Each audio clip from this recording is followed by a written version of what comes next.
ఉపయోగపతి నిలిచి చెప్పినదేమనగా, ఏదెన్సు వారులారా, మీరు సమస్త విషయంలో అతి దేవతా భక్తి గలవారైనట్టు నాకు కనబడుచున్నది.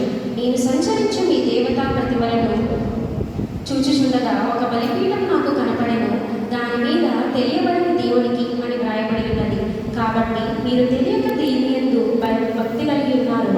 దానిని నేను మీకు ప్రచురించుచున్నాను. జగత్తును అందరి సమస్తమును నిర్మించిన దేవుడు తానే ఆకాశములతో భూమికి ప్రభువై ఉన్నందున హస్తకృతములైన ఆలయములో నివసింపడు.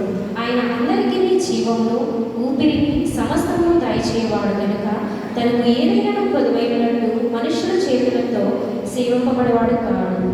మరియు యావత్ భూమి మీద కాపురం ఉండటకు ఆయన యొక్కరి నుండి ప్రతి జాతి మనుషులను సృష్టించి వారు ఒకవేళ దేనిని తడవులాడి కనుగొందురేమో అని తన్ను వెతుకు నిమిత్తము నిర్ణయ కాలంలో వారికి నివాస స్థలం యొక్క పొలిమేరను ఏర్పరిచింది. ఆయన మనలో ఎవరికి దూరంగా ఉండేవాడు కాడు. మనం ఆయన యందు బ్రతుకుచున్నాము, చలించుచున్నాము, ఉనికి కలిగి ఉన్నాము అంటే మనం ఆయన సంతానమని ఈ కవీశ్వరులలో కొందరు చెప్పుచున్నారు. కాబట్టి మనము దేవుని సంతానమై ఉండి మనుషుల చమత్కార కల్పన వలన మలచబడి బంగారమైనను వెండినైనను రాతినైనను దేవత్వము పోలి ఉన్నదని తలంపకూడదు. ఆ అజ్ఞాన కాలములను దేవుడు చూచి చూడనట్టుగా ఉండేది. ఇప్పుడైతే అంతటను అందరూ మారు మనసు పొందవలని మనుషులకు ఆజ్ఞాపించుచున్నాడు. ఎందుకనగా తాను నియమించిన మనుషుని చేత నీతిని అనుసరించి భూలోకములను తీర్పు తీర్చిపోయే యొక్క దినము నిర్ణయించి ఉన్నాడు. మృతుల్లో నుండి ఆయన లేపినందున దీని నమ్ముటకు అందరికీ ఆధారం కలుగజేసి ఉన్నాడు.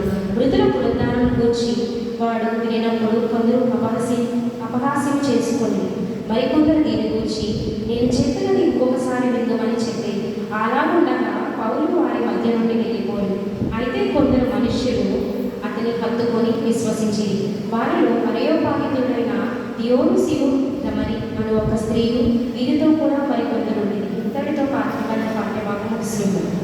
ఏర్పాటు చేయబడిన పత్రిక వాక్య భాగము ముగిసినది. హల్లెలూయా హల్లెలూయా హల్లెలూయా. పరిశుద్ధ సువార్త వాక్య భాగము పరిశుద్ధులైన భక్తి గారు